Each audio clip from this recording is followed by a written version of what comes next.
తెలంగాణ రాష్ట్రంలోని పోడు భూముల రైతులకు ఎస్టీ కార్పొరేషన్ లోన్లపై బ్యాంకింగ్ రంగ సంస్థలలో గిరిజనులకు రుణాలు ఇవ్వకపోతే ఎవరిని వదిలిపెట్టను. మా గిరిజనులు వెనుకబడి ఉన్నారు. అన్ని బ్యాంకులు సహకరించి తక్షణమే లోన్లు మంజూరు చేయాలి హుకుం జారీ చేశారు. గిరిజన బిడ్డలకు లోన్ల విషయంలో ఇబ్బంది పెడితే వారందరినీ ఢిల్లీకి వచ్చి ఎస్టీ కమిషన్ ముందు సమాధానం ఇవ్వాల్సి ఉంటుంది అని హెచ్చరించారు.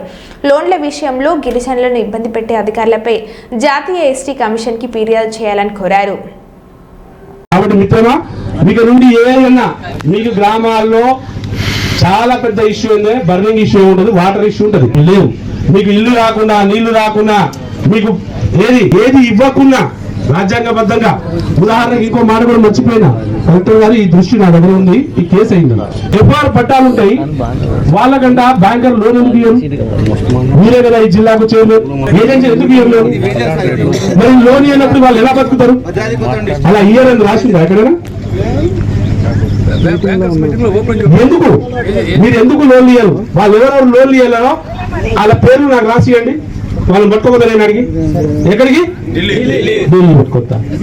మీరు అదే చెప్తున్నా, మీకు ఎవరైనా లోన్లు ఇవ్వకపోతే మీకు రాజ్యాంగబద్ధంగా లోన్ ఇవ్వాలి. సివిల్ రేటుకి ఇది ఏమి చూడద్దు. మాకు సివిల్ గివిల్ ఏం తెలియదు. అసలు నాకు ఈ దేశంలో పుట్టిన బిడ్డగా ఒక ఎస్టీ బిడ్డకు 10 లక్షల వరకు లోను ఫ్రీగా ఇవ్వాలి. వాడు ఎవరైనా ఇవ్వకపోతే వాడి బెండు తీస్తా.